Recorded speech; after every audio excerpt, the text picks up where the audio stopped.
Rebonjour. On va continuer avec les accidents transfusionnels.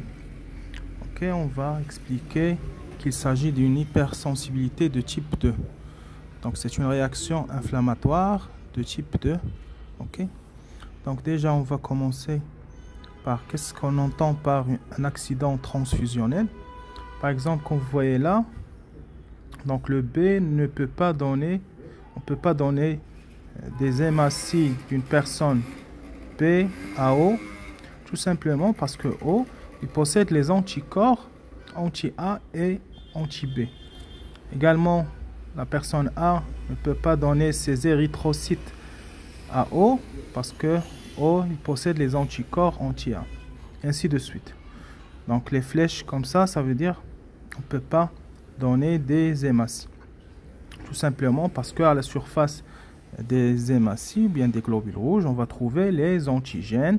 Et comme on l'avait déjà vu lors des premières vidéos, les antigènes, ça peut être N-acétylglucosamine, ça peut être le galactose ou encore l'acétylgalactosamine. Ok. Donc le plan, voilà le plan, on va voir qu'il s'agit d'une hypersensibilité. Ok, parce que les antigènes sont absorbés sur une membrane cellulaire. Ici, la membrane cellulaire, c'est la membrane des érythrocytes.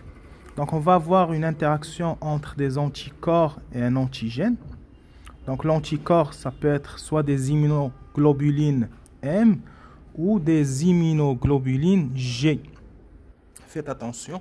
Donc, soit des immunoglobulines G, soit des immunoglobulines M en interaction avec un antigène, normalement qui se trouve à la surface des hématies. Ok. On va voir par la suite que cette interaction anticorps-antigène, ça va activer un système de complément en voie classique. On va voir par la suite qu'est-ce qu'on entend par un système de complément. Et ça va, par la suite, on va voir que il y aura une formation d'un complexe d'attaque membranaire. Okay, on va voir le détail par la suite.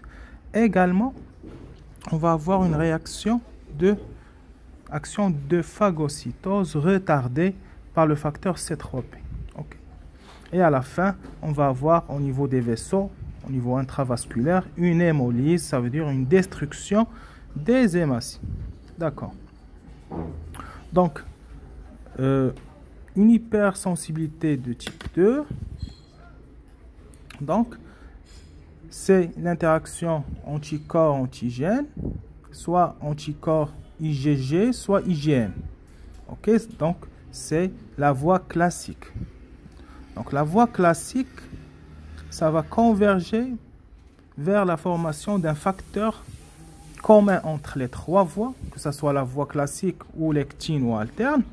C'est le facteur C3. Ok. Donc les trois voies qui sont activées. Ici dans l'hypersensibilité, c'est la voie classique qui est activée. Ça va converger vers la formation d'un facteur qui est le C3. Ok. Donc le C3 va être scindé en deux fragments, C3b et C3a. Pour le moment, ce qui nous intéresse, nous, c'est le C3b. Ok. Donc, le C3b, il va faire appel aux cellules phagocytaires. Pourquoi? Parce que les cellules de phagocytes, ils ont un récepteur pour le C3b. Je reprends. Donc, le C3b, il va être recapté par les cellules phagocytaires. Pourquoi? Parce qu'ils ont un récepteur spécifique à ce C3b. Donc, on va avoir une réaction C3b et récepteur C3b. Voilà. Donc, puisque les cellules phagocytaires possèdent un récepteur pour le C3b, il y aura une phagocytose qui est retardée. Ok. Puis, on va voir la formation de ce pore. Ok, ce pore, il est ancré entre les deux couche lipidique, c'est une membrane. Normalement, c'est la membrane de l'hématie. Et on va avoir l'entrée d'eau, tout simplement. C'est une lyse via l'eau. C'est une hémolyse via l'eau.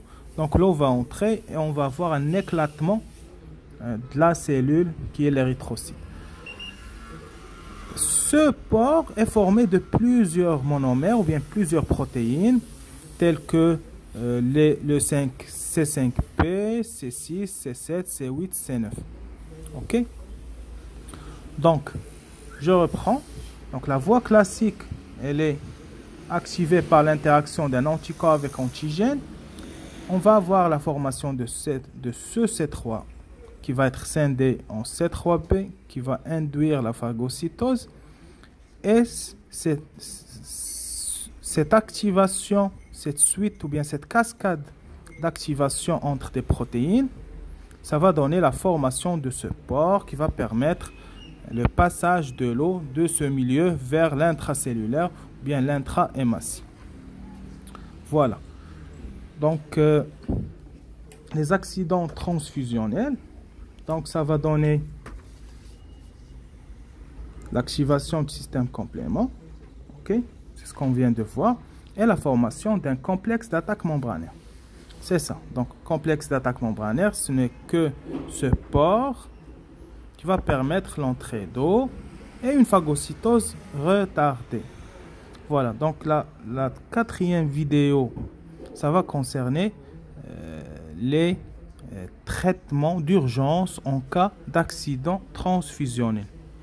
Voilà, merci.